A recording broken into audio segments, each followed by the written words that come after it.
A warm welcome to all as we dive into another exciting episode on Celebrity Scoop. As always, we're here to shed light on the fascinating, often bewildering world of fame and fortune. Today, we're examining the intriguing world of the royals. Remember to hit that subscribe button and stay up to date with us as we unravel the truth behind the headlines. Brace yourselves as we delve into a tale of princes, security, and a media double standard. Now, onto the matter at hand. Let's explore the intriguing world of the royals. Prince Harry has been in the headlines recently, and not for reasons you might expect. It appears that the focus has shifted away from the pomp and pageantry of royal life, and instead, the spotlight is glaringly fixed on a rather unnerving topic: security threats.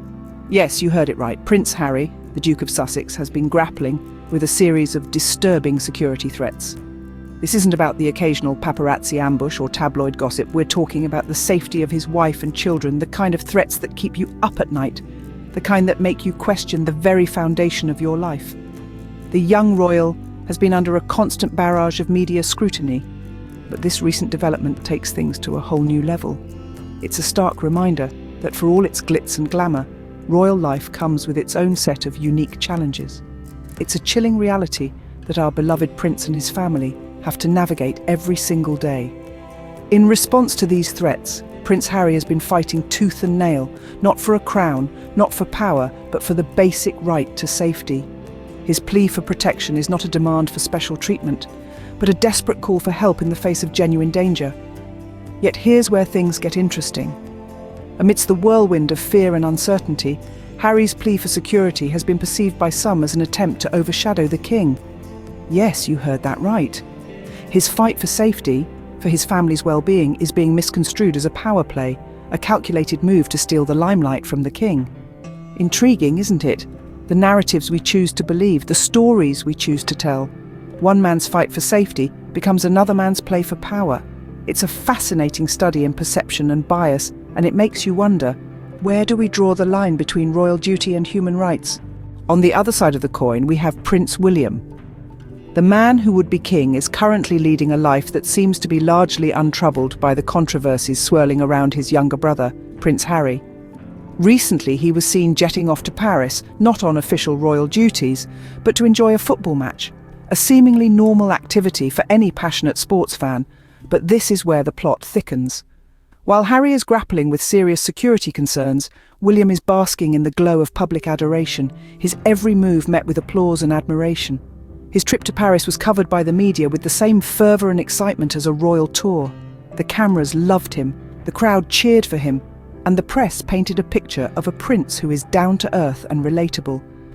And yet, it's worth noting that Prince William's trip was not without its own security complexities. Every public appearance of a royal, whether it's at a football match or a state dinner, involves meticulous planning and stringent security measures. Yet when William requests for such arrangements, it's considered par for the course, a necessary measure for a future king. Contrast this with Harry's situation. His pleas for security for his own family are met with criticism and disdain. His fears are dismissed as overreactions, and his actions are seen as attempts to overshadow his older brother. Yet, isn't it a shared responsibility of any family, royal or otherwise, to ensure the safety and well-being of all its members? Even as the storm rages on, William continues to navigate his royal duties with an air of nonchalance, his demeanour seemingly untouched by the turmoil surrounding his brother. His leisurely activities are celebrated, his royal duties are lauded, and his image as the unbothered king remains intact. Prince William's leisurely activities are celebrated, while his brother's legitimate concerns are belittled. A stark contrast, wouldn't you agree? This brings us to the crux of the matter, the glaring double standard. Let's dive into this murky pool of royal bias, where the water is anything but still. It's a tale of two princes, one shielded by an invisible armour of privilege, the other seemingly set up to take the fall. What we're seeing is a stark contrast in the way Prince Harry and Prince William are treated. It's not a simple case of sibling rivalry, but rather an institutional bias that appears to protect one brother while punishing the other. Harry, the younger prince, has been through his fair share of trials.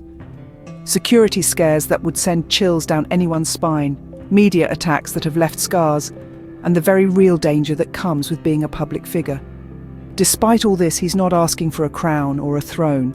His request is simple and humane: safety for his family, a shield from the tangible threats they face.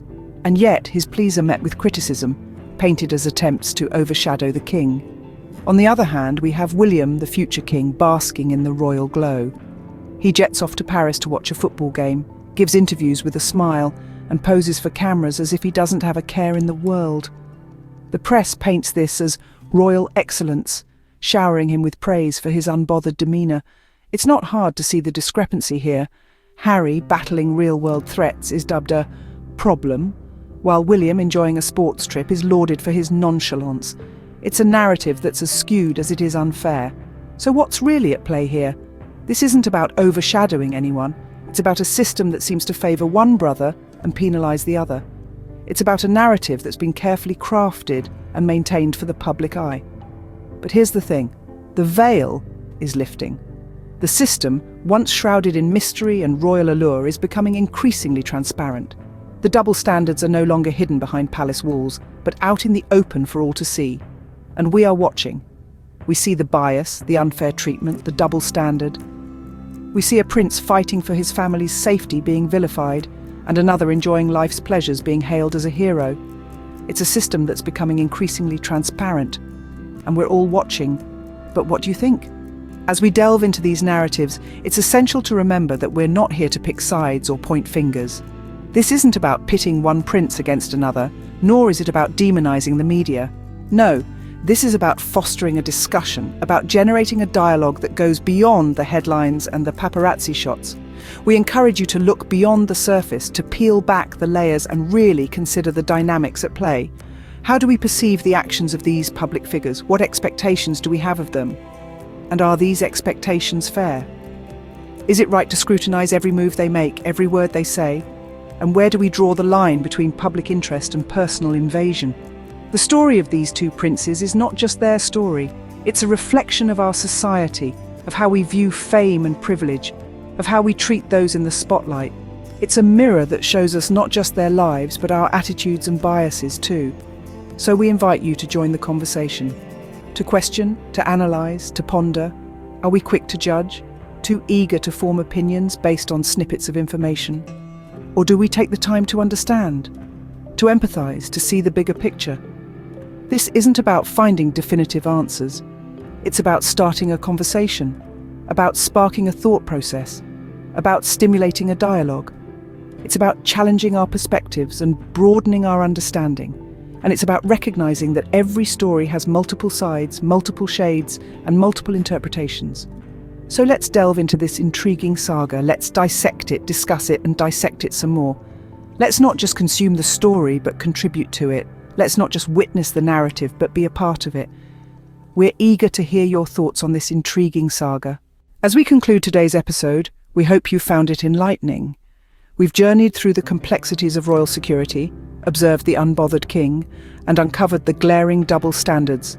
It's clear this isn't just about overshadowing, it's about a system that seemingly protects one and punishes the other. Stay tuned for more as we continue to unravel the twists and turns of these narratives. Remember to like, comment, and share your thoughts. Until next time, stay curious and keep questioning.